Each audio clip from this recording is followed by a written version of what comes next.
October 5, 1813.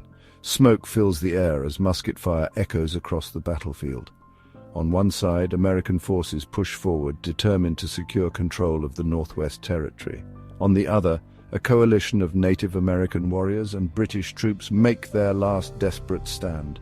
Amid the chaos, one figure stands out. Tecumseh, the legendary Shawnee leader, rallies his warriors with unshakable determination, but as the battle rages, a single gunshot rings out, and with it, Tecumseh falls. The Battle of the Thames ends in an American victory, but Tecumseh's death is far more than the loss of a great leader.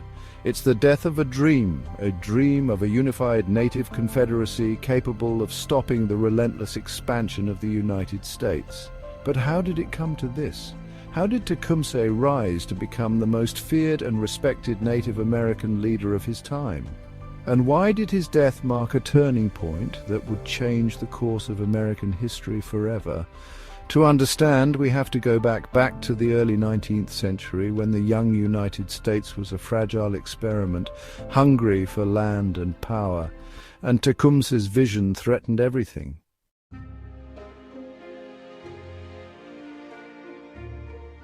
Born in 1768 in what is now Ohio, Tecumseh came of age during a time of profound upheaval.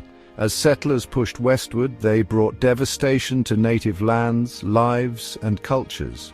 By the time Tecumseh was a young man, his people had endured countless losses, from the destruction of villages to the erosion of their autonomy. But Tecumseh was not one to surrender to despair. Charismatic and fiercely intelligent, he envisioned something no native leader had attempted before: a confederacy, a united alliance of tribes that could resist American expansion as one. Tecumseh believed that native land was sacred, owned collectively by all tribes, and could not be sold without the consent of every nation. This idea struck at the heart of U.S. land policies, which relied on treaties signed with individual tribes to seize territory piece by piece. Alongside his brother Tenskwatawa, known as the Prophet, Tecumseh rallied tribes across the Midwest. While the Prophet inspired spiritual revival, Tecumseh focused on military and political unification. Traveling thousands of miles, he built alliances with tribes from the Great Lakes to the Deep South, urging them to stand together against the American tide. By 1811, Tecumseh's confederacy was growing in strength, but unity came with risks. The United States was watching, and they saw Tecumseh as a direct threat to their expansionist ambitions.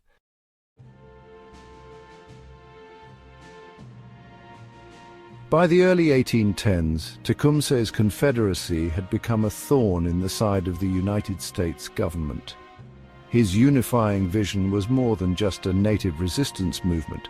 It was a direct challenge to U.S. dominance in the Northwest Territory, a region vital to America's territorial expansion. Government officials were alarmed by Tecumseh's ability to bring together tribes that had long been divided by geography, language, and culture. They understood the implications of his confederacy.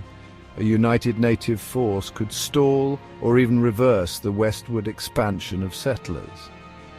President James Madison and other leaders were acutely aware of Tecumseh's growing influence. Reports from military officers and frontier agents painted him as a brilliant strategist and an unmatched orator. In private discussions, Tecumseh was described as a dangerous leader, whose ambitions posed a threat to the very foundation of the young republic. The U.S. government's fears weren't entirely misplaced. Tecumseh wasn't just uniting tribes, he was also forging an alliance with Britain, which still held sway in Canada. As tensions between the US and Britain edged closer to war, Tecumseh's confederacy became a vital part of British strategy in North America. American military leaders, including future President William Henry Harrison, began devising plans to neutralize Tecumseh before his movement could reach full strength. Harrison, who had clashed with Tecumseh during a tense meeting in 1810, saw him as a personal rival.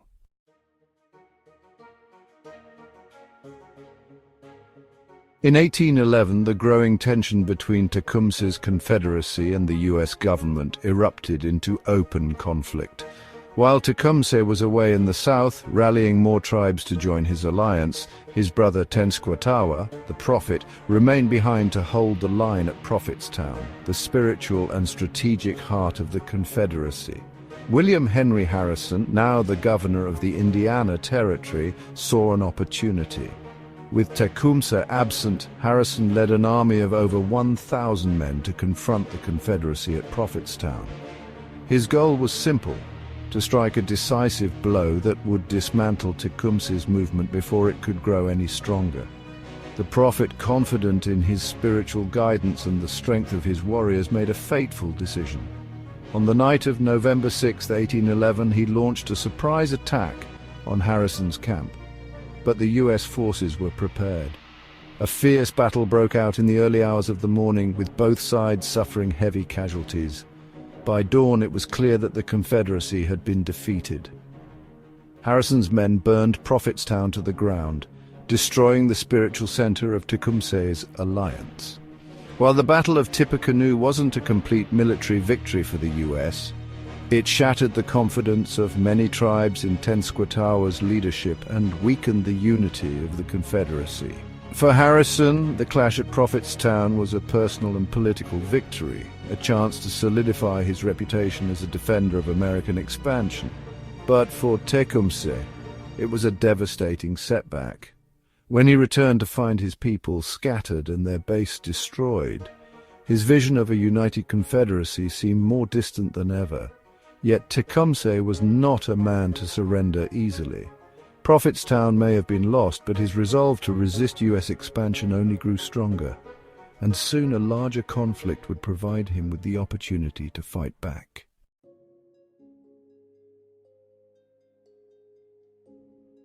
As the War of 1812 erupted between the United States and Britain, Tecumseh found a powerful ally in the British Army. By 1812, Britain had a vested interest in stopping U.S. expansion into the Northwest Territory. Tecumseh's Confederacy offered them a critical advantage, a united native force that could disrupt American efforts and defend British-held Canada. The alliance between Tecumseh and the British was forged in shared opposition to the United States, and Tecumseh quickly proved himself indispensable. At the Siege of Detroit, Tecumseh's leadership was instrumental. His warriors, using guerrilla tactics and psychological warfare, helped the British capture the American garrison without firing a shot.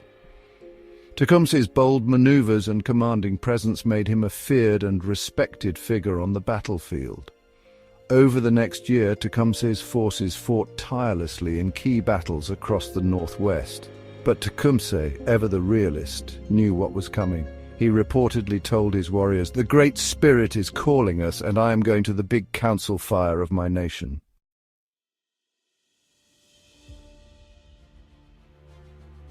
By 1813, the tide of the War of 1812 had turned against Tecumseh and his British allies. American forces, led by General William Henry Harrison, had retaken Detroit and were now pressing deep into British-held territory. The stage was set for a final, decisive confrontation, the Battle of the Thames. On October 5, 1813, Harrison's troops, numbering over 3,000, engaged a much smaller British and native force along the Thames River in Ontario. Tecumseh and his warriors, though outnumbered and poorly equipped, stood their ground, knowing this battle could determine the fate of their resistance. The British, however, had little appetite for a prolonged fight. When the battle began, their lines quickly broke, leaving Tecumseh and his warriors to face the advancing Americans alone. Tecumseh, ever the fearless leader, refused to retreat. He rallied his men, charging into the fray with unshakable resolve. Amid the chaos, Tecumseh was struck down, killed by a gunshot. For Harrison, the battle was a resounding victory. The American forces had crushed the last major native resistance in the Northwest Territory, securing control of the region and cementing Harrison's reputation as a hero. But for Tecumseh's people, the Battle of the Thames marked the end of an era. And for our country, it changed the course of history.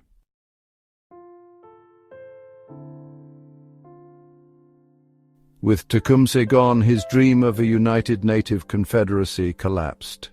Tribes that had once stood together began to fracture, each left to face the overwhelming force of American expansion alone. Without a strong centralized resistance, native nations were systematically pushed off their lands, clearing the way for settlers to claim the Northwest Territory. This victory was pivotal for the United States. Control of the Northwest Territory solidified America's dominance in the region, opening vast tracts of land for farming, trade, and settlement. It also reinforced the young nation's belief in manifest destiny, the idea that America was destined to expand from coast to coast, regardless of the cost to those who stood in its way. October 5th, 1813 wasn't just the day Tecumseh fell, it was the day a chapter of American history came to a close. His death marked the end of a powerful vision, but it also signaled the beginning of a new era for the United States, one defined by rapid expansion, unrelenting ambition, and profound loss. As we look back on the Battle of the Thames and Tecumseh's legacy, we're left with a question. What lessons can we learn from the choices that shaped America's future? Don't forget to like this video, subscribe to our channel, and hit the notification bell to join us as we explore more pivotal moments that defined our world. Together, let's keep military history alive.